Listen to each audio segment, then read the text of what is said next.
তৎকালীন মেজর এবং পরবর্তীতে রাষ্ট্রপতি জিয়াউর রহমান বাংলাদেশের স্বাধীনতা ঘোষণা করেছিলেন। বাংলাদেশ সশস্ত্র বাহিনীর জন্ম 1971 সালে রণক্ষেত্রে। 71 সালের 25শে মার্চ হানাদার বাহিনীর নৃশংস আক্রমণের পরপরই 27শে মার্চ চট্টগ্রামের কালুরঘাট বেতার কেন্দ্র থেকে তৎকালীন মেজর এবং পরবর্তীতে রাষ্ট্রপতি জিয়াউর রহমান বাংলাদেশের স্বাধীনতা ঘোষণা করেছিলেন।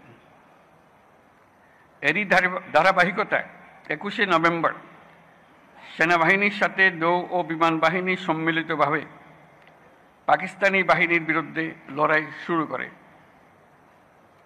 এই কারণেই 21শে নভেম্বরকে মুক্তিযুদ্ধের একটি মাইলফলক হিসেবে গৌরবের সাথে পালন করা হয়।